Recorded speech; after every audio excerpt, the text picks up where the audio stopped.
Berita yang paling seru sekarang, Bahar Smith ditembak. Ini kalau baca beritanya kayak nonton film detektif ini.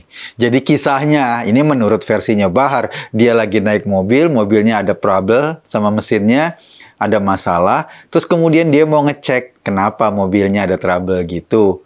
Lalu tiba-tiba katanya ada orang mepet dia, nembak Bahar. Berarti kalau begitu ceritanya nembaknya dari jarak dekat banget tuh ya. Dipepet katanya kan. Berarti nembaknya dari jarak dekat. Ketika ditembak, katanya lukanya di perut. Dan Bahar berjalan sambil merangkak. Nggak tahu tuh. Setelah itu dia naik mobil lagi, pulang. Kemudian seperti apa kita nggak tahu. Atau ada yang nolong kita juga nggak tahu. Tapi ketika polisi menelusuri, nggak ada saksi. Nggak ada saksi yang menolong Bahar, nggak ada saksi yang melihat peristiwa itu, nggak ada saksi yang dengar letusan. Oh, enggak. Ini letusannya tidak terdengar karena pakai alat peredam, katanya begitu. Tapi yang pasti nggak ada saksi. Nggak jelas juga apakah Bahar pulang sendiri, pulang dianterin sama orang, pulang pakai Gojek, atau ngambil GrabCar, kita nggak tahu. Tapi yang pasti itu yang terjadi. Lalu isunya berkembang kemana-mana. Bahar jadi korban aniaya. Karena dia ditembak dengan sadis dan lukanya di perut. Dan masalahnya kalau ditembak dari dekat gitu, pastilah ada bercak darah kalau pistolnya pistol beneran. Kecuali pistol air. Bahar mungkin beresiko basah. Tapi kalau pistolnya pistol beneran ada bercak darah. Bukan cuma bercak darah. Pasti ada bubuk mesiu. Ya namanya pistol kan? Ada proyektil bekas pelurunya. Tapi sampai sekarang polisi belum nemu tuh proyektilnya, mesiunya, bercak darahnya. Semua adem-adem aja. Paling ada basah-basah sedikit karena hujan. Atau mungkin karena nembaknya pakai pistol air sebetulnya. Jadi basah-basah itu yang ketemu. Saya nggak tahu, atau kita nggak tahu sebetulnya kejadiannya seperti apa. Apa benar ditembak? Kalaupun benar kejadiannya ditembak pakai senjata apa? Senjata api beneran kah?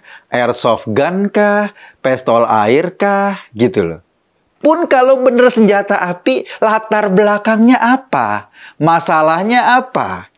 Kan kita tahu Bahar juga suka berantem. Kan dia pernah masuk penjara gara-gara gebukin anak kecil.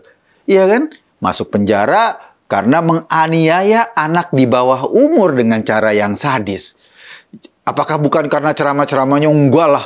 Bahar selama ini ceramah kemana-mana, teriak-teriak sampai masuk penjara juga gara-gara ceramahnya. Biasa-biasa aja tuh, nggak ada juga yang peduliin. Ngapain sih yang sia-sia buang peluru untuk nembak Bahar, ya kan? Nggak ada. Tapi mungkin ada, kalau benar kejadiannya ada masalah atau background lain, kita nggak tahu. Kalau ngelihat peristiwa-peristiwa seperti ini, sebetulnya ini kayak tiba-tiba kita dihenyak oleh drama playing victim. Dia seolah-olah jadi korban. Gitu deh.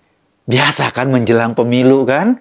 Cari-cari positioning, cari-cari apa. Dulu juga kita ingat ketika Rizik ngomong kemana-mana, dia diancam oleh sniper.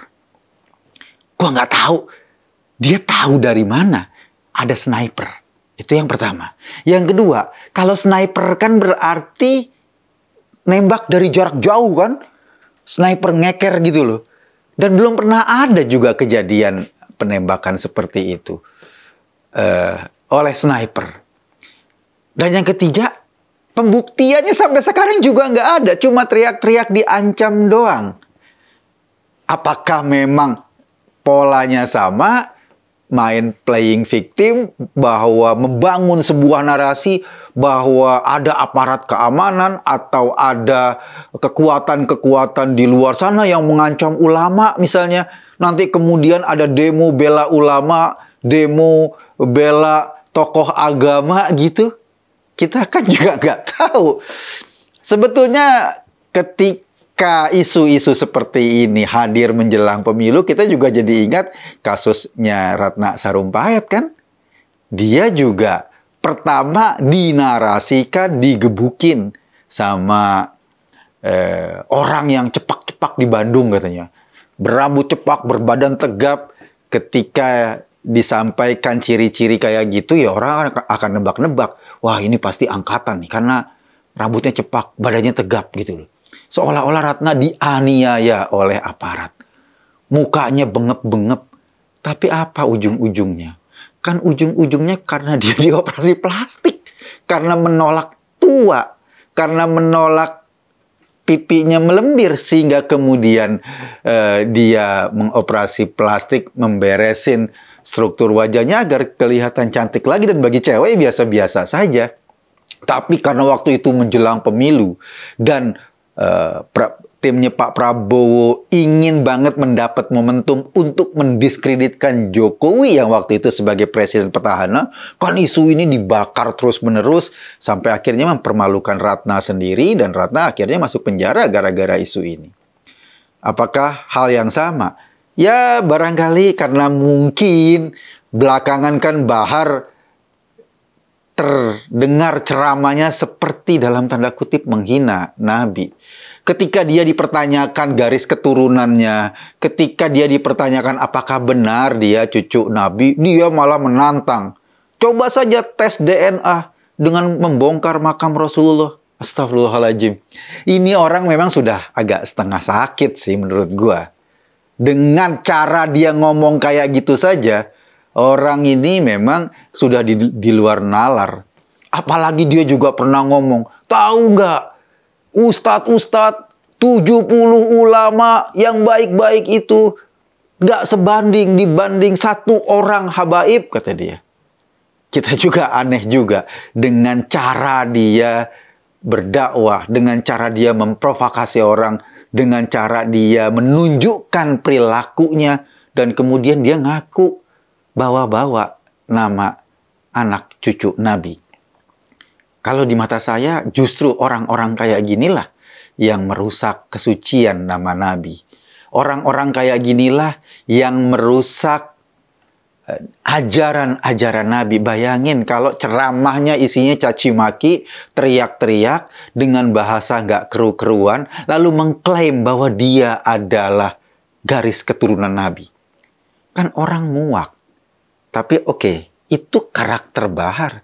Kalau kita tarik lagi kembali pada kasus penembakan ini, pantaslah kalau kita bertanya, bener nggak sih? Jadi kita tunggu nih sekarang, kalau dia melaporkan ke polisi, kita tunggu informasi clear-nya dari polisi. Kalau nggak ada proyektil peluru, kalau nggak ada saksi, kalau nggak ada orang yang denger, kalau nggak ada bercak darah, jangan-jangan dia cuma halusinasi. Jangan-jangan loh. Tapi ya mudah-mudahan lah agar informasinya bisa clear, kita nunggu aja informasi dari polisi. Dan kita berharap polisi akan mengeluarkan informasi yang clear apa yang terjadi. Jangan sampai isu-isu kayak gini kemudian dibakar-bakar, kemudian disosialisasi sehingga timbul persepsi terjadi kekejaman terhadap ulama atau kekejaman terhadap Bahar. Ini bahaya. Tunjuk aja kalau memang ini bohong ya bohong. Kalau memang ini tidak kejadiannya bukan penembakan ya diomongin. Biar publik nggak terombang-ambing oleh informasi-informasi hoax. Apalagi oleh orang yang cuma ingin jadi pusat perhatian. Pura-pura jadi pesakitan, pura-pura jadi korban. Dan kemudian dari situ berharap mendapat applause, mendapat keplok tangan dari pengikutnya. Aduh, ada ulama yang ditembak. Kira-kira kayak gitu deh. Kita tunggu informasi dan penyidikan polisi, mudah-mudahan bisa disampaikan kepada publik agar nggak digoreng-goreng isunya dengan cara-cara yang salah. Saya Kung tadi hanya mengajak Anda berpikir, kesimpulannya terserah Anda. Terima kasih.